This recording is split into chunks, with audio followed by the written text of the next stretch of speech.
Well, here we are on College Green, where many an interview takes place with politicians about what's going on behind us.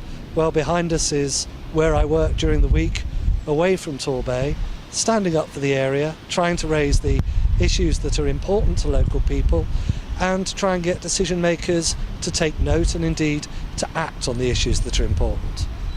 One of the biggest issues locally has been for many years now are high water and sewerage charges, and we have had some success in getting a review that's dedicated an entire chapter to the southwest with recommendations on how we could ensure that in the future we pay no more than the national average for our water and sewerage charges.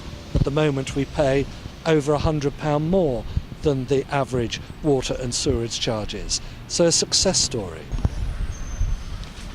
Of course, the other issue is our poor transport links. We need good transport links to get visitors to the area. It's also important to raise the quality of investment into the area. And also for small businesses, when they grow and they expand their customer base, quite often they will move away because of our poor transport links. So raising those issues, vitally important. But for me, the biggest issue are our poor incomes. Torbay has the lowest household income in the country and the highest household debt. We've got to raise incomes in employment. We can only do that by diversifying our economy away from over-reliance on poor value employment.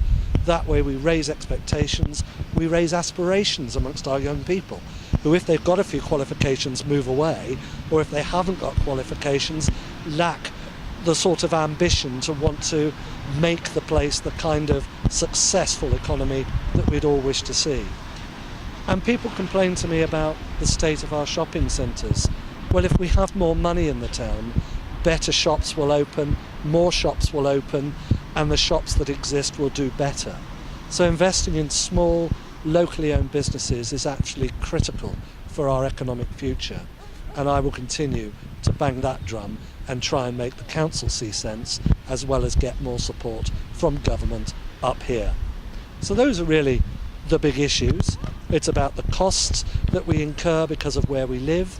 It's about the problems we face because of our poor transport links.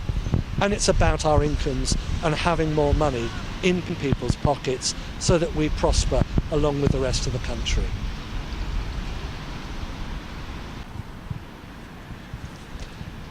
Sometimes it's good to report back on good news, and for the third year running, Torbay has had more money than ever before and has gone from one of the underfunded all-purpose authorities to one of the better funded all-purpose authorities, thanks to changes in the government grant formula that I and other MPs in Seaside Resorts lobbied for.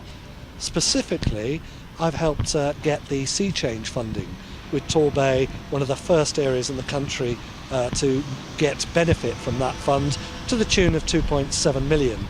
And this year I got an extra £590,000 to subsidise the bus services on top of the £1 million that I lobbied for the year before. So you can achieve things as a Member of Parliament for a constituency if you beaver away and if you knock on the right doors and put across the right arguments. And I'm delighted to help my constituency and to help my council with better funding.